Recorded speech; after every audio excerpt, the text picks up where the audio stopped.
Hello दोस्तों, मैं हूं चेतन और आप सभी का एक बार फिर स्वागत है आपके अपने यूट्यूब चैनल में जिसका नाम है मेरा महान भारत। आज मैं आपको इतिहास की बहुत ही अनोखी कहानी सुनाने जा रहा हूं, जिसके बारे में सुनकर आपको बहुत गर्व महसूस होगा। भारत माँ के लाडले पुत्र महाराणा प्रताप और उनके देशभक्ति को भला कौन भूल सकता है। पर कहते हैं ना, कोई भी आदमी जब महान बनता है तो उसकी महानता के पीछे उसके परिवार का पूरा साथ होता है।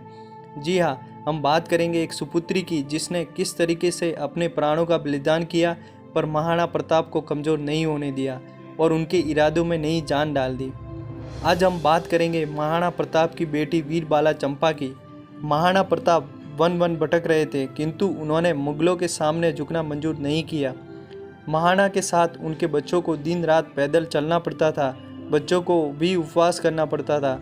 3-3 4-4 दिन जंगली बेर व घास की रोटियों पर निकल जाते थे। महाराणा की पुत्री चंपा 11 साल की थी। चंपा एक दिन अपने 4 साल के भाई के साथ नदी किनारे खेल रही थी। कुमार को भूख लगी थी, वह रोटी मांगते हुए रोने लगा। उस 4 साल के बच्चे में कहाँ समझ थी कि उसके माता पिता के पास अपने युवराज के लिए रोटी का टुकड़ा भी नहीं है। चंपा ने अपने भाई को कहानी सुनाकर वह फूलों की माला पहनाकर बहला दिया। राजकुमार भूखा ही सो गया। चंपा जब अपने छोटे भाई को गोद में लेकर माता के पास सुलाने आई तो महाराणा को चिंता में डूबे हुए देखकर बोली, पिताजी आप चिंतित क्यों हैं? महाराणा ने कहा, बेटी हमारे यहाँ एक अतिथि पधारे हैं। आज ऐसा भी दिन आ गया है कि चित्तौड़ के राणा के यहाँ से अतिथि भूखा चला जाए। चंपा बोली, पिताजी आप चिंता ना करें, हमारे यहाँ से अतिथि भूखा नहीं जाएगा। आपने मुझे कल जो 2 रोटियाँ दी थी वे मैंने भाई के लिए बचा के रखी थी और वह सो गया है। मुझे भूख नहीं है, आप उन रोटियों को अतिथि को दे दीजिए। और पत्थर के नीचे दबाकर रखी घास की रोटियाँ पत्थर हटाकर चंपा ले आई। थोड़ी सी चटनी के साथ वे रोटियाँ अतिथि को दे दी गई। अतिथि रोटी खाकर चला गया। महाराणा बेटी के त्याग को देखकर दुखी हो उठे और उनसे अपने बच्चों का कष्ट देखा नहीं गया। उन्हें खुद कितने भी दुख झेलना मंजूर था, लेकिन वो अपने परिवार को इस हालत में देख नहीं पा रहे थे। इसलिए उस दिन उन्होंने अकबर की अधीनता स्वीकार करने के लिए पत्र लिखा।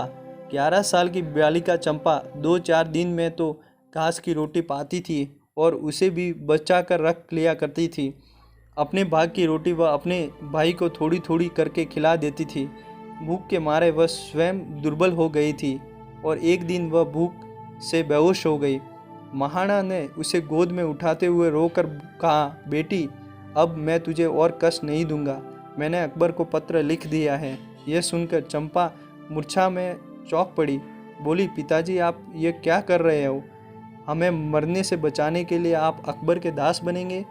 हम सब क्या कभी मरेंगे नहीं पिताजी?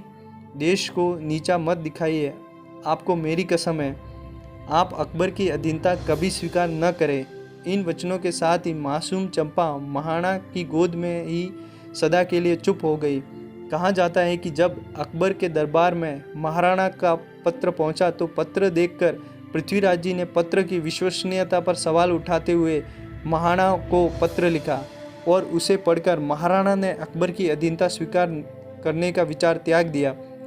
लेकिन कुछ लोगों का मानना है कि बालिका चंपा ने अपना बलिदान देकर महाराणा के कभी न हार मानने और मुगलों की अधीनता न स्वीकार करने के उनके निर्णय को दृढ़ कर लिया था और महाराणा प्रताप के हौसलों में नई जान डालकर भारतीयों के गौरव की रक्षा की थी।